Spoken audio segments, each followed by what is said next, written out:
Yun, for today's videos mga boss, meron na naman tayong gagawin mga boss at about dito sa ating scooters. Yan, sa mga scooters halos ganito lang po ang design lahat.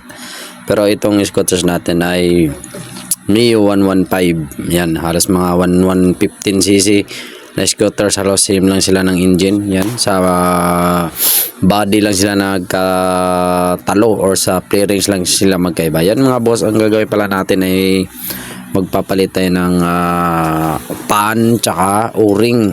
Yun, no? Papalit tayo ng pan tsaka o-ring. At parang ano to, kasi parang backjab to, gawa ng hindi natin masyadong hindi accurate yung ating o-ring nung nakaraan. Yan, ito yung mga sekreto natin mga boss. At sa mga gusto ng maraming full videos, you know, dumalaw lang kayo sa ating YT channel, Agasisar Works din yung pangalan, para hindi na kayo maliligaw. Doon lahat natin ina-upload yung mga mahabang videos natin mga boss, mga idol, you know. Mayroon tayong mga videos doon ng mga decambio, yun dati ay Barako, yun mga Kawasaki Barako, yan mga boss. Meron din tayong mga upload noon. At kasi dati tayo nag-home service, kaya medyo ilan lang yung mga na videohan natin doon, pero usually halos karamihan Kawasaki Barako. At next gagawa ko ng content about dito, kasi mayroon pa akong makina dito sa Kawasaki Barako at paano maalagaan, kasi marami akong nakikitang issue sa Barako ngayon, lalo sa bagong labas, kasi magkaiba na sila ng medyo mayroong konting twist dun sa makina nyo, magkaiba sila. Yan lang mga boss. At yan nga, pagtanggal nito halos basic lang naman ng ating magneto. Yan, maglagay kayo, mahalaga tong Y na to mga boss, mga idol. Yan, mahalaga po yung Y na yan kung kayo magdi-DIY, lalo sa mga magdi-DIY.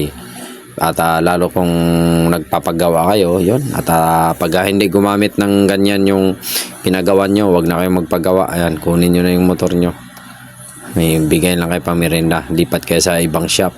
Yan, at sa mga gusto namang magpagalaw sa atin, you know, dito lang ako sa Das mga boss, mag-comments lang kayo dito or mag-comments lang kayo sa ating YT channel, at sasagutin natin ang inyong mga katanungan. At schedule ko kayo kung gusto nyo magpagawa ay mga CVT, mga pang cleaning. At yun, at mag-iipon pa tayo kasi gawa ng bibili tayo ng power tools, yun, cordless power tools, kasi kailangan yun sa mga mabilisang gawa, lalo sa mga CVT, kasi hirap yung mano-mano lang sa CVT, lalo sa torque drive. Yan, hirap ng mano-mano lang dyan.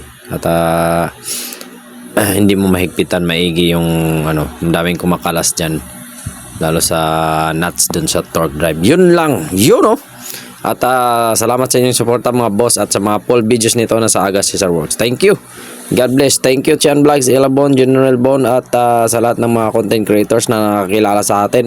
At pa-comments naman mga boss kung saan nakakarating live. You know, Agasisar Works.